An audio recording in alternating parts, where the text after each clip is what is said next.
sort of mood elevated, energetic, then the sort of head high.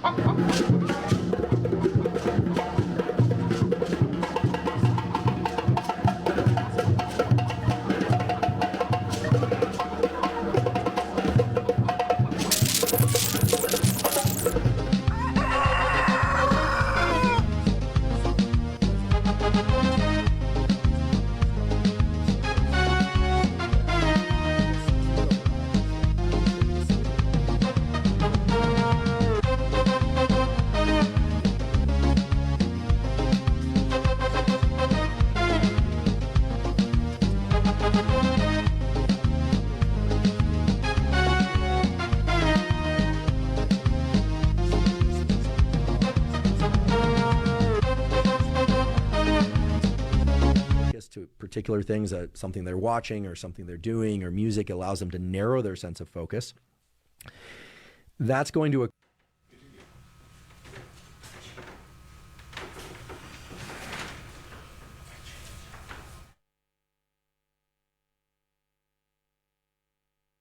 It's a pleasant good morning here at Broadcasting House England Village, Freetown, and you are welcome to your breakfast program, Good Morning Sierra, reaching live on TV. And of course, today happens to be the 14th day of May 2026. This program, as you know, it started always with analysis and divergence of views and news and current affairs in the country. We are your presenters. I'm Dennis Fideltino. I am Esther Sacco. Our quote of the day is from American artist Bea Arthur, and it says, "I believe that you are here on earth for a short time, and while you are here, you shouldn't forget it." That's a moment. Yeah, definitely. As always, it's a food for thought. To you, esteemed viewers, and of course, I believe, Esther, it's so very much important. I mean, there's a paramount interest you attach to life. When once you are alive, you should know that you should live the moment. Live the moment, not so much of being too excited, and forget that there are other people around you that you can erode their space and don't feel like they should exist as well. Exactly. Is that not the case with you as well? Exactly. Yeah, because of course we've been seeing in recent times how the misnomer, I would say, misnomer behavior of some citizens who I don't really consider to be patriotic. I mean, how can you be recklessly driving to the point that you even forget that people on the road as well who are making use of it, and then you claim the life of other innocent citizens. Exactly, that has been the case for a lot of people quite recently, because we can see the spate of accident that has been happening for the past year. And I could recall quite recently at this Model Junction, a colleague of ours was also affected, and Jonathan. Definitely, yes. Because of careless driving. I don't normally refer to it as careless. I call it reckless driving. And so still live in the moment. And of course, that this is something it's not what you should take note of it, because 2 months from now, it's my birthday. Should I scream that out? Alright, so coming up in the program this morning, of course, to our menu, we take a look at the new six nationwide safety measures unveiled by the Sierra Leone Police, Port and Harbors Authority and the Sierra Leone Road Safety Authority after fatal container truck crashes. But at this point, we invite you to send in your comments, your thoughts and suggestions to this, of course, very important conversation we're going to be having here. We have a well-grounded panel to as well talk on this issue this morning, but that's what is up for discussions this morning. The program is Good Morning Sierra Leone. You can also be part of it by joining us online on our social media streaming platforms, especially on Facebook at slbc.sl. The program is Good Morning Sierra Leone. Stay with us.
is Good Morning Sailing live on the Sailing Broadcasting Corporation.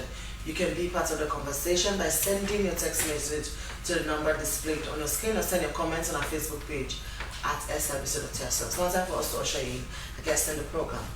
The Sailing Port and Harbour Authority and the Sailing Road Safety Authority have announced a series of strict enforcement measures aimed at improving the safety of container truck operations across the country following a recent fatal road accident involving haulage vehicles. In a joint press release issued on Monday, the 11th of May 2026, the two institutions said the decision followed growing public concerns over unsafe haulage operation, particularly after a recent incident in which a fallen container vehicle reportedly caused the death of several people. According to the statement, the Sailing Port and Harbour Authority and the Sierra Leone Road Safety Authority and the Ministry of Transport and Aviation convened an high-level meeting to review safety measures governing the transportation of containerized cargo. Now, the agencies further stated that although regulations guiding haulage operations already exist and are routinely monitored, operational lapses and enforcement gaps have continued to occur, resulting in what they described as catastrophic consequences. The statement also noted that the disturbing video circulating on social media showing container trucks operating in visible, unsafe, unworthy road unworthiness and condition reinforced the urgent need for stronger enforcement and additional safeguards. Now, as part of the renewed efforts to strengthen compliance and protect public safety, the authorities announced the immediate implementation of enhanced measures at the ports and along haulage routes. But what are these regulations and how will they be enforced? Well, in the studio, like we told you earlier on, we have a grounded panel on an expert panel on the issue to discuss here this morning. We've been joined, and of course, all necessary stakeholders on the panel.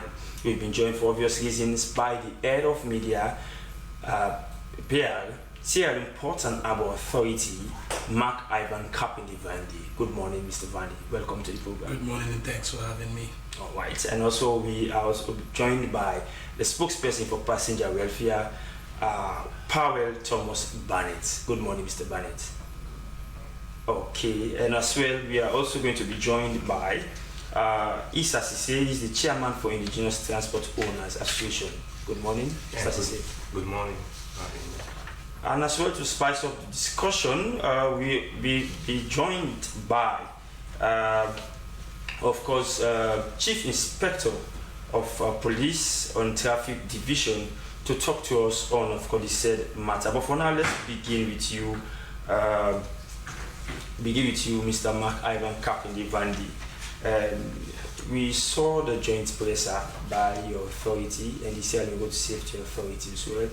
I mean, outlining several regulations, up to 10 to 11, 12 regulations, which going forward will guide the operational safety of haulage from the ports and along their routes that they will use for offloading and other purposes. But of course, take us head on. How will these regulations, because this is the first time we've been seeing you taking up sort of action to really enforce the law. How is it going to be different this time around? Okay, thank you very much. So first off, we want to register our commiserations to family members who lost persons of their families in the tragic incident at the Wokel container. And it's a very unfortunate situation, and nobody, I believe, will be praying for such to happen to their family persons. So as an authority, the Sierra Leone Ports and Harbours Authority, we are sympathizing with those families, and we are praying that the souls of these persons may find respite in the God we serve. So, you gave a background stating that, and when you were referring to the press release, you stated that there have been some measures before. Yes. And then we have reintroduced some of those measures, and we have introduced some other measures to ensure stricter compliance. Now, before this time, we as an authority had been operating in a way that we have one measure we call ensuring there is a lashing mechanism for trucks that leave the key with containers on their vehicles and move off to various locations as per the hire they've hired them. By the way, at what time are they supposed to be plying the route? So, let me lay the premise, then I can move to Very well. Please go on. You have the floor. Yes. So, like I said, we have this lashing mechanism wherein we ensure that each truck we load with containers are having these lashing chains that we affix the containers to the trucks. This is to prevent the containers from falling off the trucks as they move to their destinations. You get.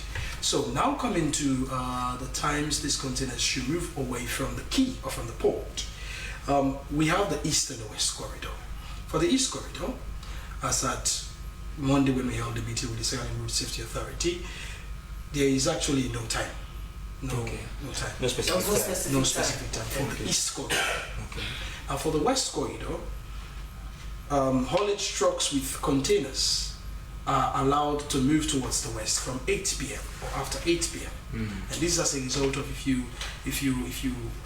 check towards the west, this is a central business district. It is more congested. People are doing more businesses within the central part of the town, of the city. Do you understand? So it has an 8 p.m. cut-off time from which haulage trucks can go ahead plying the route. So, but then some gaps existed. You understand? So, given the rampant, where it's not just about the incident at Hokel, there have been other incidences of trucks having accidents. However, if you check all these accidents, you will not get reports of the fact that it's containers that fell off. You will get reports that probably it was brake failure or something else, and which basically does not fall on our purview as a sound authority. We play our own part, which is to ensure that these vehicles, are being loaded and the containers are being affixed quite well as they leave the quay. Now, coming down to the quay or leaving the quay, we have our gate where we have our security persons there who are to check for licenses, who are to check for for some other things there. Now, we've been notified as at this meeting we held on Monday that there are some of these trucks or some of these drivers who will present fake vehicle license or registration. But we didn't have the mechanism to ascertain whether this license being presented or this insurance being presented to us at the gate is authentic or not. But because of the collaboration, we believe that in ensuring the safety of lives and property insofar cargo transport on these haulage vehicles is concerned, is a collaborated and concerted effort that involves different players, from the Sierra Leone Ports and Harbors Authority, the Indigenous Transport Owners Authority Association, the Sierra Leone Road Safety Authority, the SLRA, and even the Sierra Leone Police. So that is why we brought in the Sierra Leone Road Safety Authority, so that we can hang heads to ensure that we put mechanisms in place. And one of the mechanisms we've put in place now is that the Sierra Leone Road Safety Authority has handed us handheld devices that authenticates the legitimacy of these licenses and registrations moving forward. So how is I want to understand the monitoring mechanism, because you said most of the trucks that leave the port, you put chains on them. Yes. But most of the time, I've witnessed this a lot of time, that most of these containers that ply on these routes, you don't see them chained. They just put the container on top of the truck without any chain. No, I beg to differ. Because as at yesterday, I was privy to document after the trucks have been loaded. We have our team which goes to inspect whether they were You are not always at the scene, so don't jump. Okay, so I could recall, I think it was 2 years ago, where it was in Abacha State, that we lost a lot of people, even the students, pupil from the annual. The truck came up off the container came off the truck and it fell on the people at Abacha State. Were you not aware of so that? So that's what I'm saying now. So there are we still have these containers that are not chained. No, we don't have containers moving off again that are not chained. That's why I was saying before you interjected. I was also challenging on that because just yesterday, before you make your point, just yesterday, in front of this SLBC, there was one container vehicle That's flying from the key. Whether it was from the key, I cannot tell. But flying towards Jamaica Kenyatta Road, it was on chain. Now, I will tell you this with the strongest conviction, that every truck that leaves the key, even as at yesterday, you're making reference to yesterday, I'm also making reference to yesterday. Before the trucks leave the key, upon being loaded, the team comes, the technical service department will come and check. Alright, so if these vehicles are not being lashed, if the containers are not being lashed to the vehicles, an advice is being sent to the security persons at our gate. So Mr. Van, just that before these we people move with to this our license next registration panelist, should not leave the key. just before we move to our next panelist, remember I asked you earlier on, this is not the first time we are seeing such an intervention being made by both authorities. I ask you, what is going to be different in terms of enforcement mechanism this time around? Because we don't want to have a recurrence of this particular situation. And now, as an authority, so what is going to be different is before we have been operating alone.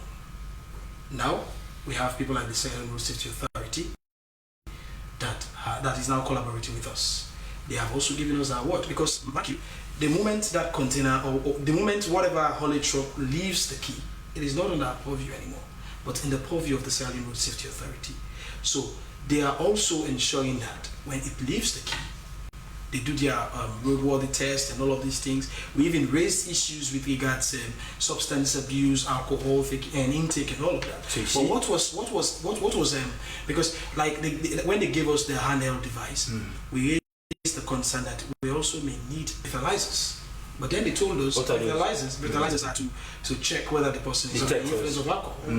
But then they told us breathalyzers can only detect alcohol and not tramadol and other substances. And most of these drivers now, or some of these drivers who take some of these things, are not taking alcohol. Mr. Van, still on enforcement. Still on enforcement. Sorry to cut it short. Yes. Still on enforcement. We saw the other day it was the no less a person than Inspector General of Police walked into your office to sign a partnership with your Director General. You know, we saw that made rounds in the news. We were so happy because we thought that, I mean, this can be a game changer for your authority. But after that, it's not even up to a year. We're seeing the coincidences of situations such as this one, and the lives of citizens are lost in the process. That's why we keep asking, what is really going to be different? You talk about breathalyzers, talk about the actions of vehicle owners when they go out in the street, when they ply the route, and how sometimes they are even reckless in so far as their activities along the road are concerned. What are the enforcement mechanisms you're going to be taking that are going to be stringent compared to what used to obtain? So one of the mechanisms is this: the Sierra Road Safety Authority, like I said, it's by strata, different players. When we play our part, the Road Safety Authority play their part, the Sierra Leone Police play their part. Now, the Sierra Road Safety Authority has promised that they will be giving us a list of vehicles they are marked as being unroadworthy and unsafe to ply the routes. Now, when these lists meet us as an authority, then we will know that WKR 224 as a vehicle license registration. So that's also sense on lapses on your part in terms of monitoring, because these vehicles, they start right from the port. We as an authority, you don't have the authority to check stop the them. roadworthiness of these vehicles. Oh, really? It is the mandate of the Sierra Road Safety Authority. All right, okay. On that, so when they check it and send this list to us, so even if the vehicle is in a bad condition, just because they want to put the container, you can't put it there because bad condition as now. If you check the release, as in you see worn out tires, you see so that's a frontage of those. So that's where I'm coming from. If you check the release, you will find out that we stated that moving forward, leaving the key, if you have smooth and worn out tires, you're not going to be allowed to leave the key. Right, that's what we are talking about. No, because you cannot say it's not your No, I'm just stating that moving forward from the key. Continue to stay us in the program. We really appreciate your enthusiasm and the effort you are putting in this morning's conversation. He is the head of media and PR, Sierra Leone Ports and Harbour Authority, and of course, he's Mike Ivan Kapinivani. Quickly, we also have the spokesperson of the passenger welfare in the studio. But just before going to him, we want to join this Chief Inspector Edward Koto Kamara. Is the Information Officer Traffic Management Sierra Leone Police. They are in charge of this safety of our roads, and then he's here to talk to us on this particular issue of importance. Good morning, Chief Inspector Kotokama. Welcome to the program. Good morning. Thank you very much. All right. Of course, Chief Inspector Kotokama, it's no gainsaying that under your watchful eyes, we've seen these set of container vehicles plying the roads, and of course you see a lot of social media videos. If you might want to say you are so busy on the road that you cannot really, stop to check some of these vehicles making the rounds to tell you that people are really, taking the chance to ply the routes using some of these unworthy vehicles to really, which has resulted in catastrophic incidences, just as the joint release by the authorities have stated. What have you been doing so far to curtail this?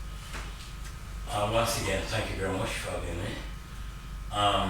Of course, the Australian police, we have the mandate, the primary mandate, Certainly, for law enforcement in this country, as is prescribed by the Constitution of Australia, Section 155. So, the incident that happened was very unfortunate, and could be portioned as a result of lawlessness on the part of majority of our people. We have been doing ours. We have been doing our own part of the enforcement. So what we have agreed on is a concerted effort by all players, because when you see what happened with regards to that particular incident, in fact, we learned that that vehicle has been condemned, not even to apply again with any container. Okay. But it was running on the streets of Freetown, and you have your officers on this street. So that's what I'm saying. And because the police is overwhelmed, and we cannot have magic to be everywhere at the same time. So who might have known what kind of tactics that was played? Okay. In as much as we don't want to shift blame or don't take responsibility. Yeah. Of course, but we are still here, and that is why stakeholders has been called yesterday to move to see what will be the way forward. So, Mr. Kamara, you can agree with me that, especially when it's at night, you have checkpoints mounted by police officers to monitor the vehicles that pass through this route. Are you saying that at that time we are overwhelmed that you couldn't see this particular vehicle that is making out on social media? The question was not at night. Yeah, sure, we know. The question was not at night. Sure. And what we are doing as prescribed by our job is security issue at night. So that container in question was not at night. But even if it's during the day, a vehicle without a tire, you can't. Since the vehicle left wherever it left until reaching that particular point. If people were told by the police to go by the law, so it then you flout. Is the police has to be responsible because they have been told, and that vehicle has been put aside. That it should not fly again. Right. So yes. So if it's in the streets of Freetown running, even though the vehicle has been condemned, is it not the goal of the Australian police to monitor? It is ours, and we have been doing that. It is ours. We accept responsibility for enforcement. Okay. It is our responsibility. All right. So of course, here the reason why we are really, you see, Esther seems to be really passionate about this issue because these things have been happening on our watchful eyes. We see these container vehicles deploy the routes at random. Sometimes they drive so recklessly they don't even adhere to traffic signs. They think that because they are carrying their heavy-duty vehicle carriers, they can just do anything they wish like they can do. But the question we want to put to you now is in terms of enforcement mechanism.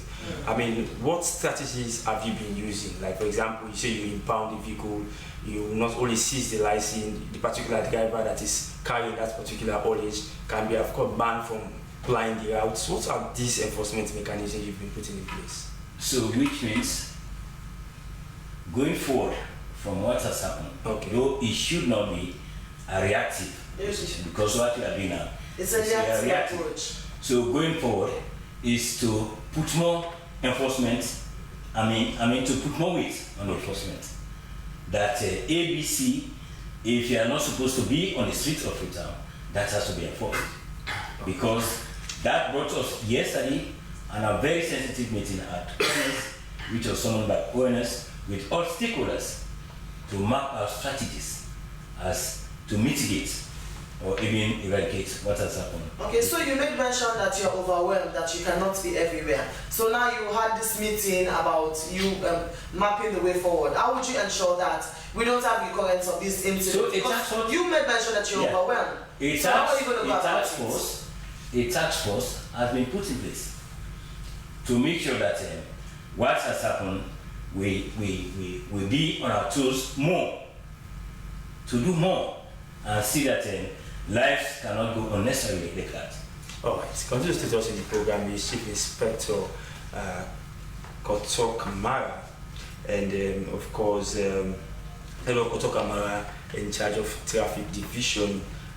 We still have in the studio Issa Sise, Chairman for Indigenous Transport Owners Association. Of course, Mr. Sise, welcome again to the conversation. You've been hearing from other panelists. You bear the greatest bond in this particular issue, because you are not only vehicle owners, but you sit in some of these vehicles that fly around, these container vehicles, and you are in the center of this particular disturbance to our society. First off, what do you have to say insofar as some of the havocs you've been causing across the road? Yeah, once more, good morning for having me. As you're asking me now, it's like I'm a new elected chairman just 3 months back. So some of the issues that I've been, let me say, roaming about for the past 20 years. I was the outgoing chairman, he has done his best and been newly elected chairman. Some of the things that I've tried to put in place, especially when it comes to safety, what I call something like a spot check, which I will start come next week, Monday. Especially some of the things that have been highlighted by my colleague here when it comes to license, smooth tires, all of the sorts. You find out that when it comes to containerization, let me be honest, most of the time you have containers applied to the streets of it, sometimes machine properly, and some of the things that I'm sure Mr. Van is Mr. Vani was Properly. no, that's the honest truth. As me being a newly elected chairman, some of the things that I will put in place is like I have what I call a spot check. Come Monday, I will be at clients roundabout. For any truck plying the ports, I will make sure I check before the truck reach the port. All right, Mr. Say, just before I start conversation, let's say you're a new man on the seat. Yeah. But will you want to take responsibility for so far as, the compromise of road safety is concerned, maybe by your constituents, the Indigenous Transport Association? Of course, as a chairman, everybody is counting on me to do my own part. And if I will be honest with everybody, it's like both of us have our own part to play, because the port authority cannot do it alone, neither the police department. So as a newly elected chairman, what I will do my own part is like when it comes to safety, some of the things that causes these road clashes, when it comes to containerization, thorough lash the containers, and what I will do is like spot check before even flying the ports. For example, if a truck comes, I say, okay, I have marshal that I've put on streets. Come Monday, especially we have spots like a client town, that's of Elena and Savage Fire. These are the entry points when you're coming down the port. So what I will do is like, because if I have marshals in the particular place, for example, check on spot check, license could be thoroughly checked. If your truck is not licensed, then you don't go back. I want to force members to know, in as much as you want to come and find your daily bread, but there are rules. You need to be responsible. So do you have the necessary manpower to be everywhere to check these vehicles? I cannot be, no. To be honest, I don't have that manpower. You seem to be very honest. yeah, but the thing is, whether you are from east side or west side, you want to apply the pots. Okay. So me being around the pots, the access of the pots, for example, Klein Town, that's of Shell Pumpkin, and when you come in from the west, Savage Choir, I think I can able to deny you access to apply the pot to make. Okay. So the issue of recklessness is a concern by your constituents that you cannot deny. Yeah. Okay. So as the new chairman of this Indigenous Transport Owners Association, how do you ensure you tackle the issue of recklessness among your constituents? I think one of the things that we are facing, not only when it comes to trucking, is a mindset of Sierra Leone. If I know that this that I'm drinking is the repercussion of this one is going to be a negative act, I should not do it. So what I would do as a chairman of the Indigenous Transport Owners Association, when it comes to our drivers, I will not dispute the fact most of them do take drugs, and like my colleague just said, the thing that they have when it comes to checking of drugs, the breathalyzer cannot detect tramadol and that sort of other stuff. What I will do, because most of the thing that my feasibility studies that I've done round the ports, you see guys selling these drugs to drivers, and I will assure that I will work in collaboration with the police force, AIG Kanye, and make sure those guys that sell the particular drugs around that particular vicinity in the port, get rid of them. Because you see at times, most of the drivers in the port, they come outside and then get some at all. Inside the port? No, outside the port. Okay. So those are some of the things. No, not in the port. Oh, I thank you very much. For that, Thank you very much. Issa Sisi, the chairperson for Indigenous Transport Owners Association, giving their own side of course, their own bits in terms of this, insofar as this conversation is concerned. Chief Inspector Edward Koto Kamara, just before we let you go in the program, we know you have, of course, very other important assignments or duties to lend credence to. We know the importance of our traffic officers along our road to ensure safety. But just before you go, do you mind taking us to, because critics of the Sierra Police, especially the traffic division, have really pointed accusing fingers against the institution that when some of these container vehicles will use these routes, your personnel will be there, you just give them something and they allow them to apply.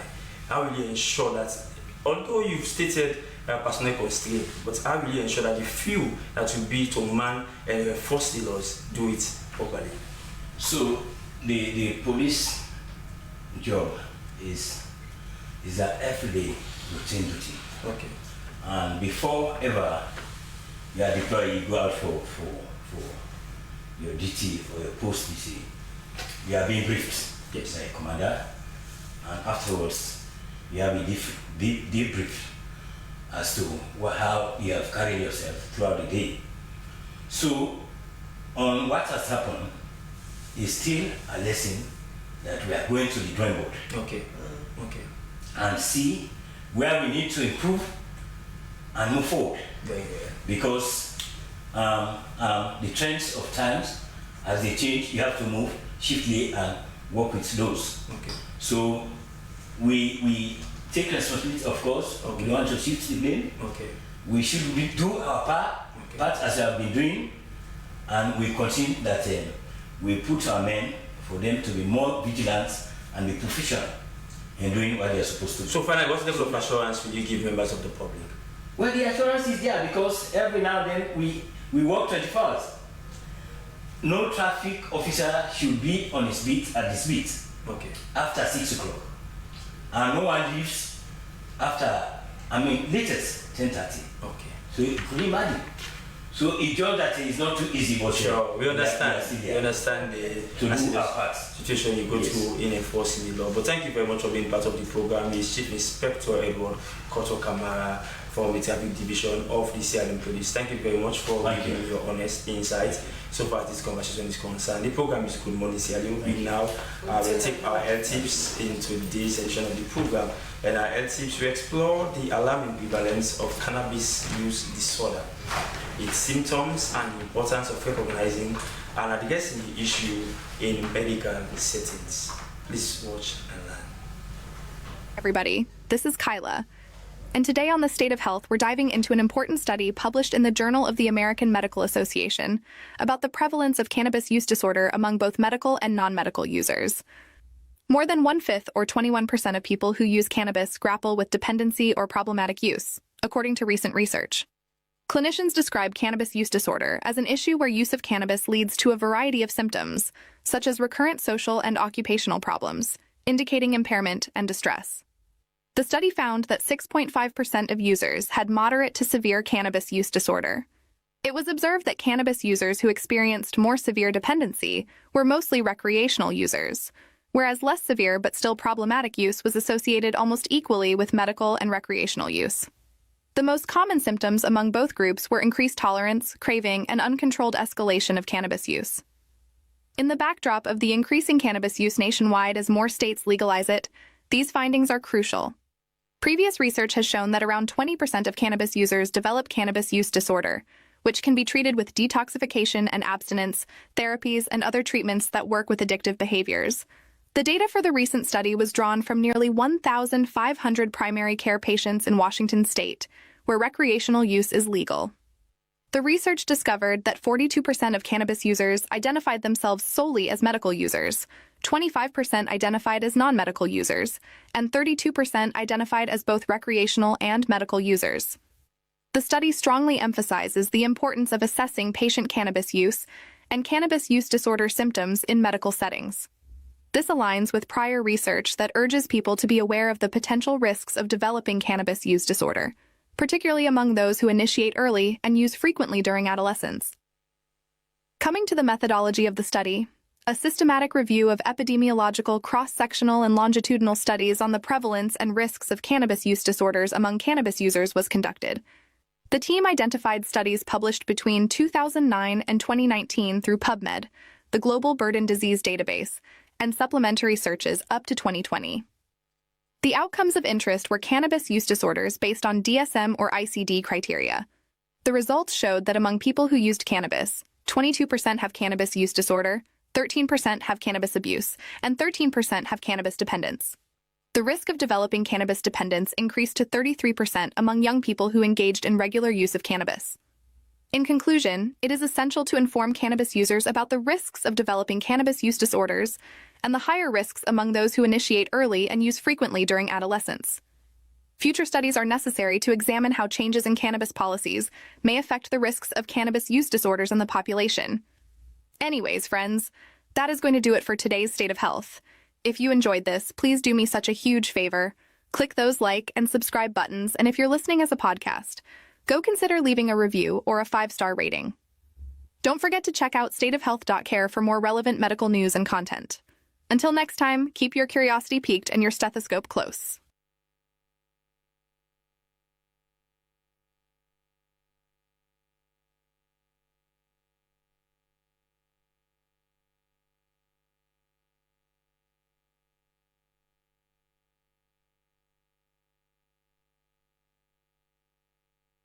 Welcome back. The program you're watching is Good Morning Sierra Leone. Of course, that was our health tips for today, and we do hope you've learned a lot from that. And it's in connection with cannabis use disorder. And just before we came from the break, I was cracking my bones with my studio guest. I said, well, if there's disorderly use of cannabis, meaning maybe that can be another use of cannabis, but that's just an aside. I hope you've learned a lot from that video. We still have a esteemed panel in the studio this morning to talk around the state's nationwide safety measures unveiled by the Sierra Leone Port and Harbour Authority and the Sierra Leone Road Safety Authority.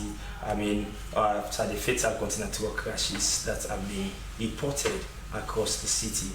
Well, for that reason, we now want to be joined by, of course, by someone who speaks for on behalf of passenger welfare in the country, in the person of Mr. Thomas Barnett. Good morning, Mr. Barnett. Welcome to the program. Good morning. Thank you for having me. All right. Of course, in recent times, we've really seen, a lot of incidents of road crashes involving container vehicles. You speak for behalf of the welfare of passengers. What do you make up of this ugly development? First of all, I want to express condolences to the grieving family and speedy recovery for those who are still injured, the 2 people who are still injured. It's very disheartening.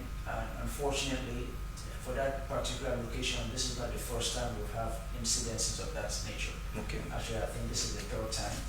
And so we have to take collective responsibility, and all of us, talking about the vehicle owners themselves, the authorities who enforce the laws, and also even the passengers and the pedestrians. Because we saw in that particular area there are a lot of street trading that happens. And we know there's no shortage of laws in Sierra Leone prohibiting street trading.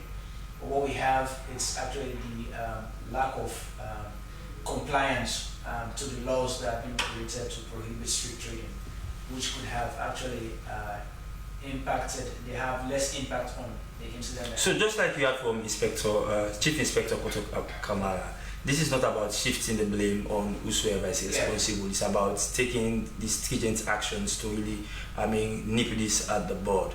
But insofar as, your organization is concerned, do you see this as a mere a bit of ineptitude or lack of proper inspection from the law enforcers? Both. I would say both.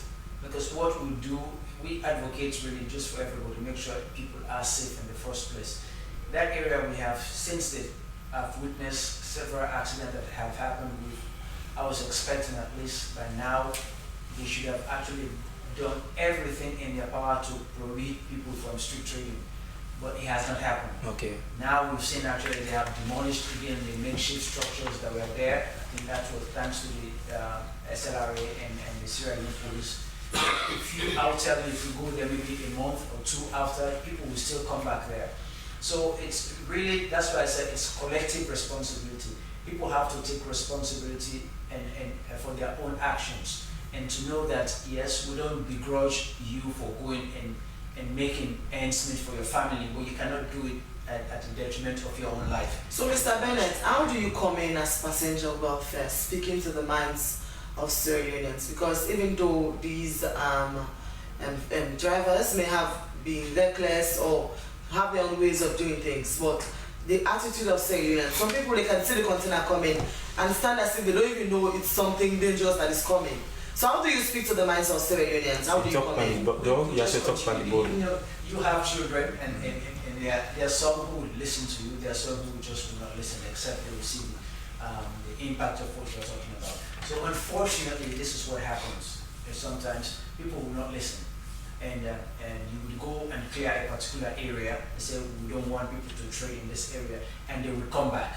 When there are people, there are factors responsible for that. They would say they don't have proper market areas, which we see the Christian State Council or other councils are responsible for creating this environment for people to trade, and they have to do that. But we cannot make the whole city, just a trading center. There's nowhere in the world that happens. We have specific designated areas where trading is allowed. So we have to continue I have to continue to actually speak to the conscience of people who say certain areas are not safe for you to trade, because this is the consequence of what happens when you don't listen. Okay, so Mr. Bennett, you heard from so I'm quite sure you saw the press release, the joint press release by SLRSA and SLPHA. You can agree with me that these measures are not new, even though they have added some measures. Do you see these measures highlighted? Because you mentioned that these accidents, and they are not new, they have been happening, especially in that part. So do you see these measures as the way to go? Well, it's a good start.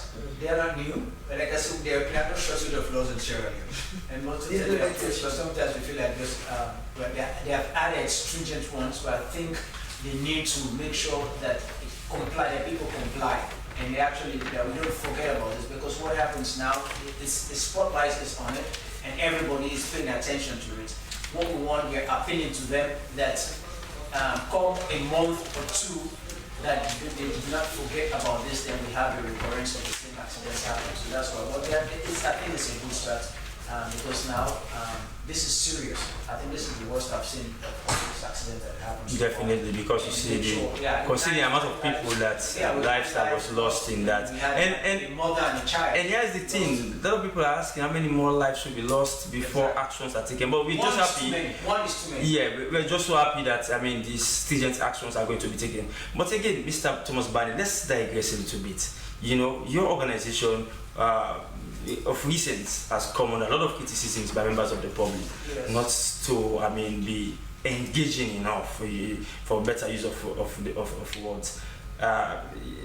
One example could be, during the rise in fuel price. We saw the transport regulation for Ministry of Transport regulating the price as to what various commercial transport owners should take to go to different destinations.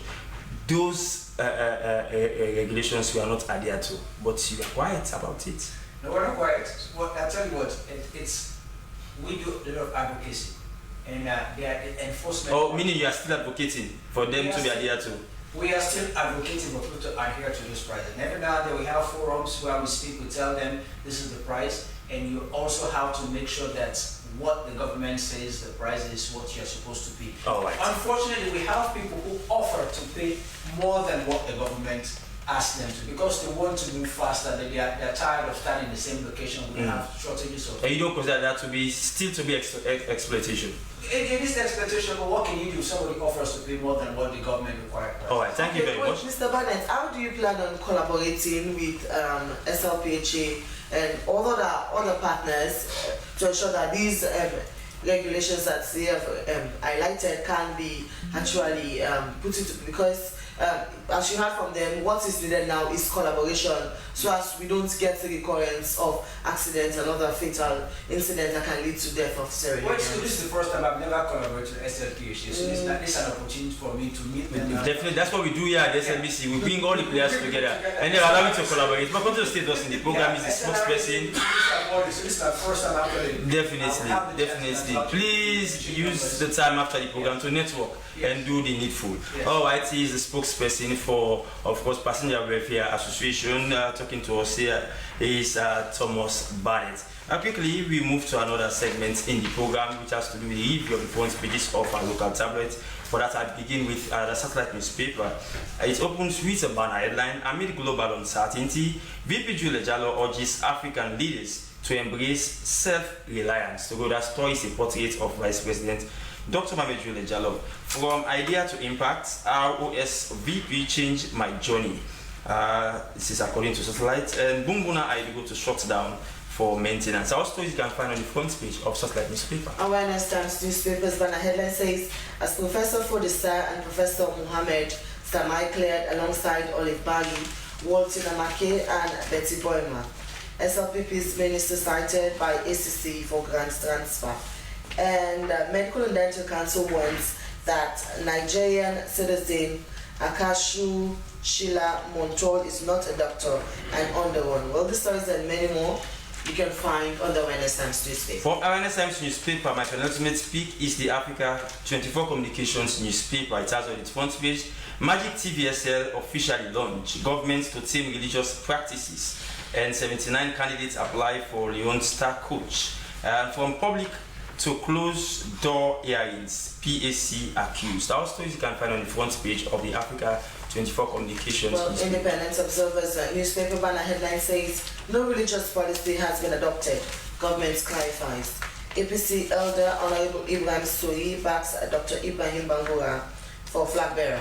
And LAJ Peace Ambassador of Billion. Well, these stories and many more you can find on the Independent Observer newspaper. From the Independent Observer, my final pick is the Glenn newspaper. It's out on its front page. Action here.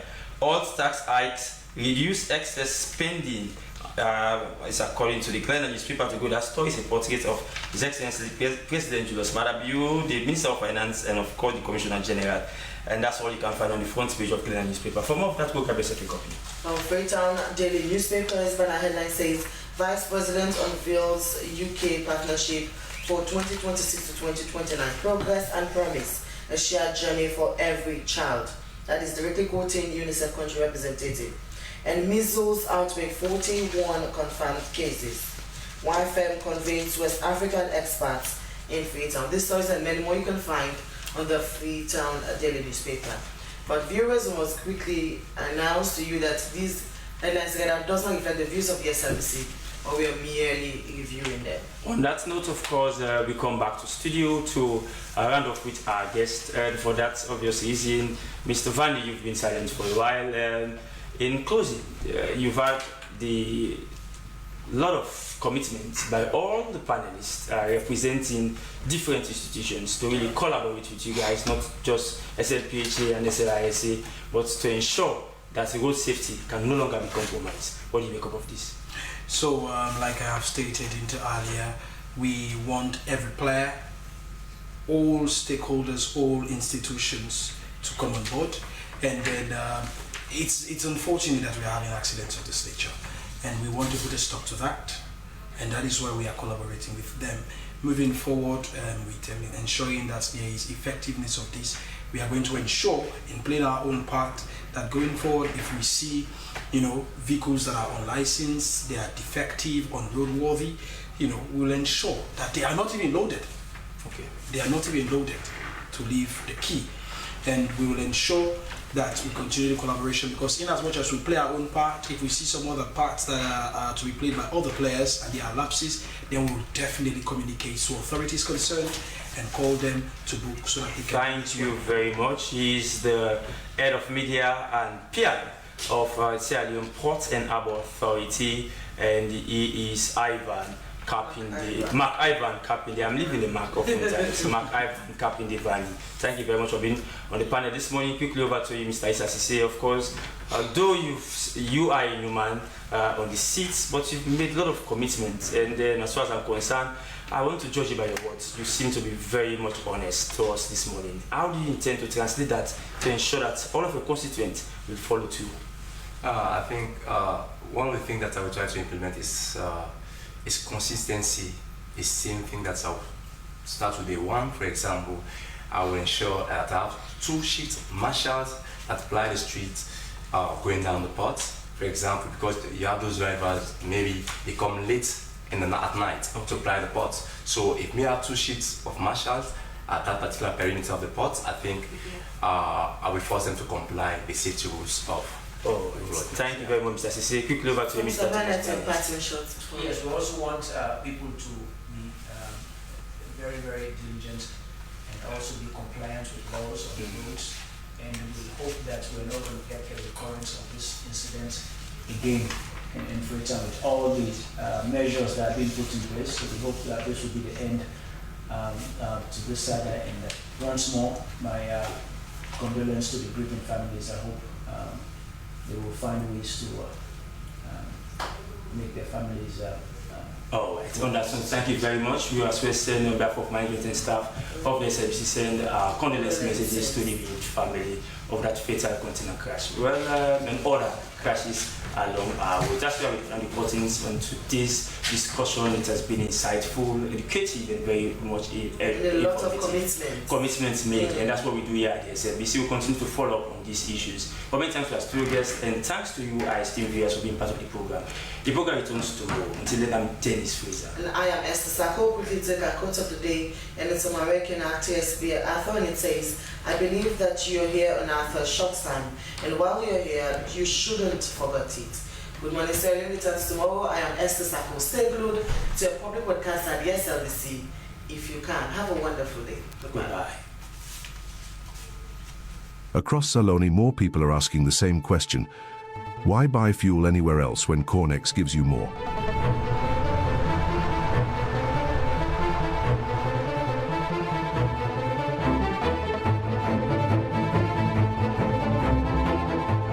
Professionally trained attendants who know service matters.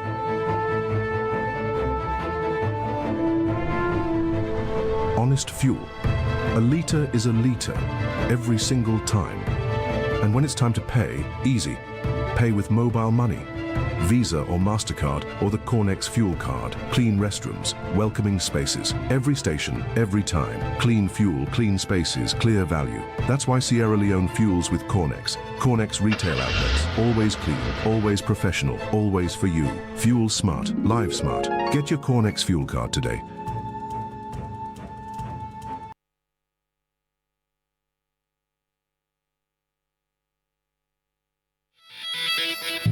I run a small logistics company.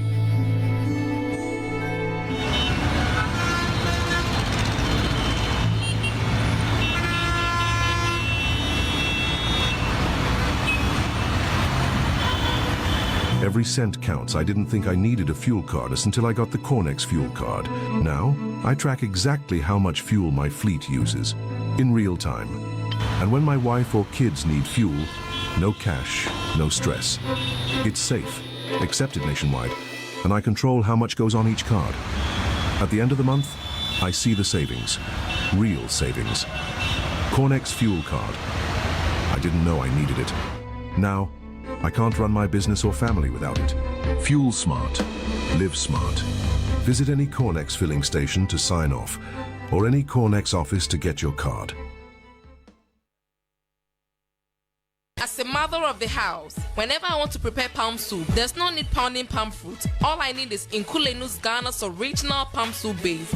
My soup is done, and its preparation, it is not difficult at all. Nkulenu palm soup base, it's easily done with no difficulties. Just take few ladles and your soup is done. And its flavor, it's amazing. This is Nkulenu's Ghana's original palm soup base.